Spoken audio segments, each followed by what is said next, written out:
और इस बीच संजौली मस्जिद विवाद से जुड़ी बड़ी जानकारी आ रही है। मस्जिद में अवैध निर्माण का मामला, नगर निगम कोर्ट में मामले पर हुई सुनवाई। थोड़ी देर में दोबारा सुनवाई होगी। हिंदू संगठन अवैध ढांचे को गिराने पर अड़ा है। संजौली में पुलिस ने सुरक्षा व्यवस्था और भी ज्यादा बढ़ा दी है। तो थोड़ी देर में इस मामले में दोबारा सुनवाई होगी। हालांकि हिंदू संगठन अवैध ढांचे को गिराने पर अड़ा हुआ है। संजौली में पुलिस ने सुरक्षा व्यवस्था भी और ज्यादा बढ़ा दी है।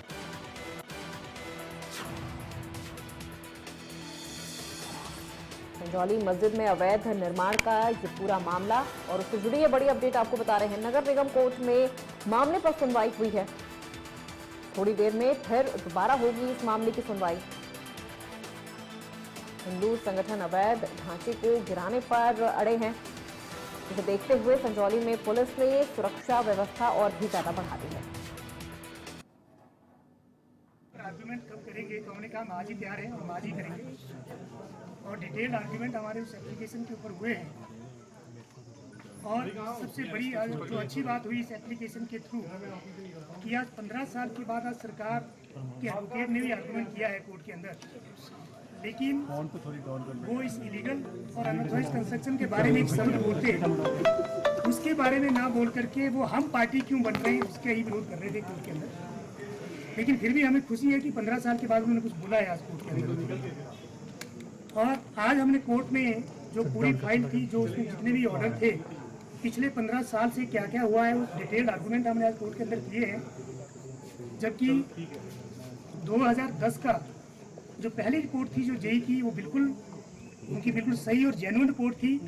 ग्राउंड फ्लोर का कंस्ट्रक्शन उस टाइम हो रहा था, उसको रोकने के लिए उन्होंने वो नोटिस दिया था वहाँ पे जाकर के, और ये कहा था कि अब आप काम नहीं करेंगे। और कमिश्नर साहब को रिपोर्ट सबमिट की थी कि आप 254A की जो प्रोसीडिंग है उसको इनके खिलाफ शुरू की जाए, लेकिन ऐसा नहीं हुआ।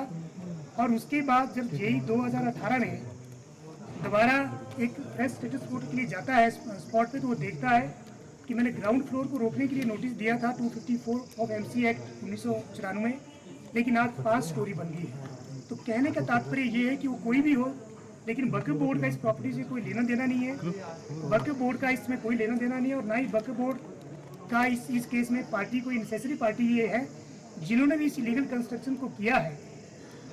उनको CEO जो थे हमारे वक्फ बोर्ड के, उन्होंने दिसंबर 2012 में एक अपना NOC जारी किया था और ये कहा था कि आप मस्जिद बनाइए, लेकिन वक्फ की लैंड पे। ये नहीं कहा था कि आप गवर्नमेंट की लैंड पे बनाइए या किसी थर्ड पर्सन की लैंड पे बनाइए। लेकिन उसके बावजूद भी जो कोई सो कॉल्ड मुस्लिम कमेटी थी, उन्होंने उस कंस्ट्रक्शन का निर्माण गवर्नमेंट लैंड पे किया, ये जानते हुए कि उस जमीन का मालिकाना हक हिमाचल प्रदेश सरकार के पास है, तो वो बिल्कुल इलीगल है, अनऑथोराइज्ड है, वो टूटना चाहिए और टूटेगा। आपने क्या प्रे क्या की है इसमें, क्या रिलीफ मांगा है? सर, हमारा रिलीफ इसमें यही था, हमने ये कहा था कि जो MC को प्लीड करना चाहिए था कोर्ट में आज तक, जो सरकार को बताना चाहिए था कोर्ट को आज, क्योंकि सेक्शन 254 में मैक्सिमम जो टाइम लिमिट है वो 6 मंथ की है। 6 महीने के अंदर कार्रवाई हो जानी चाहिए, लेकिन 15 साल व्यतीत होने के बावजूद भी आज तक कोई भी इफेक्टिव ऑर्डर कमिश्नर के कोर्ट से पास नहीं हुआ।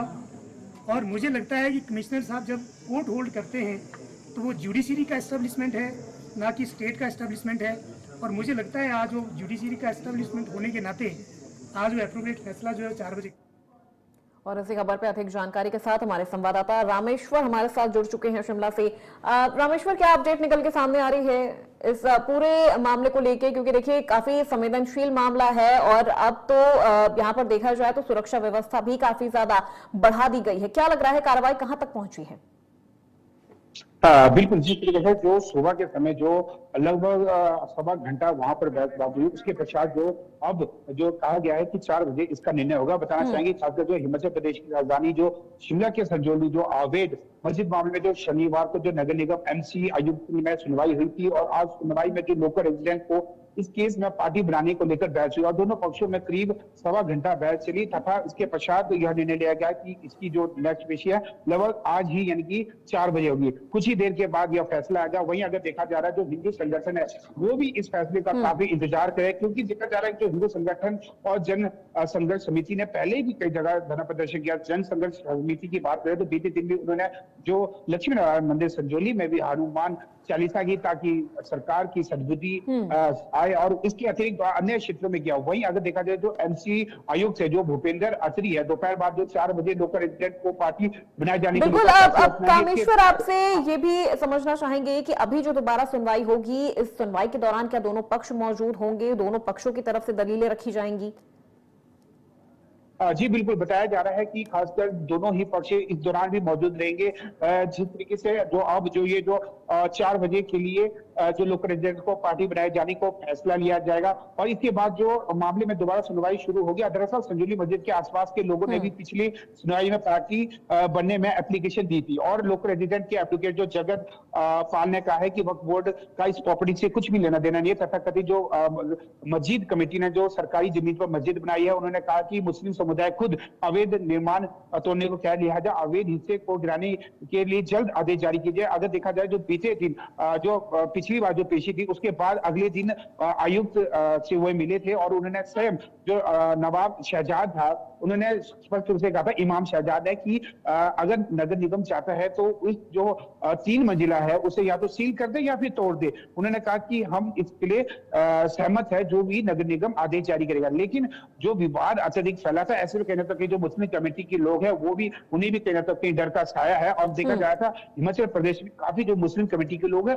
वो हिमाचल प्रदेश को छोड़कर अन्य जिला में अन्य प्रदेशों में जा चुके थे। और साथ ही जो देखा जा रहा है जो यहाँ का जो मस्जिद का विवाद हुआ था उसके पश्चात कुल्लू मंडी समेत अनेक जो क्षेत्र है जहां पर अवैध मस्जिद है वहां भी जो लोग हैं आक्रोश रैलियां निकाली, साथ ही उन्होंने अपनी दुकानें बंद की और कुल मिलाकर जो देखा जा रहा है कि अब पूरे प्रदेश की इसके ऊपर निगाहें टिकी हुई है। यदि निर्णय अगर इस बार फैसला नहीं आता तो हो सकता है कि जिस तरीके से जो संघर्ष समिति है, देवभूमि क्षेत्रीय संगठन है, जिस तरीके से आंदोलन उन्होंने पहले किए थे, हो सकता है इस बार भी वो इससे और अधिक उग्र आंदोलन करे, क्योंकि इस बार जो आंदोलन था वो अत्यधिक था जिस दौरान जो पुलिस को वाटर कैनन का प्रयोग करना पड़ा, अपनी शक्तियों का प्रयोग करना पड़ा। सुरक्षा को लेकर क्या कुछ इंतजाम नजर आ रहा है? कामेश्वर आपसे जानना चाहूंगी कि इस वक्त सुरक्षा को लेकर किस तरह की जो पाबंदियां हैं वो नजर आ रही हैं? जी बिल्कुल, अगर एडवोकेट की बात करें, जगत ने आज भी स्पष्ट रूप से कहा जो सलीम है उसे पुलिस ने अत्यधिक सुरक्षा दी है, जेड प्रेस की सिक्योरिटी दी है जो कि नहीं होना चाहिए। उन्होंने कहा कि यदि उन्हें सलीम को अगर उन्हें सिक्योरिटी देनी थी तो वो अपने पैसे खर्च करे। जो पुलिस कर्मचारी को जो वेतन है वो आम जनता से जो टैक्स आता है उसके पश्चात उनको दिया जाता है। और साथ ही अगर देखा जाए जो मस्जिद है, मस्जिद की भी सिक्योरिटी अत्यधिक बढ़ा दी है। जिस दौरान वहां पर जो ढली से लेकर जो संजौली के बीच जो उग्र आंदोलन किया गया था, आक्रोश रैली निकाली गई थी, उसके पश्चात जो पुलिस प्रशासन द्वारा वहां पर काफी सख्ती की गई है। बताना चाहेंगे कि खासकर वहां पर वही व्यक्ति जा सकता है जिनके वहां पर रेजिडेंस है और साथ ही जो व्यक्ति वहां पर नमाज पढ़ने जाते हैं उन लोगों को जाने की अनुमति है। अन्य जो मीडिया कर्मचारी हो या अन्य कोई अधिकारी हो वहां उन्हें जाने की अनुमति प्रदान नहीं की गई है। सुरक्षा से दृष्टि से वहां पर मस्जिद में काफी सख्ती देखने को मिल रही है। जी ठीक है, बहुत शुक्रिया कामेश्वर इस पूरी जानकारी के लिए।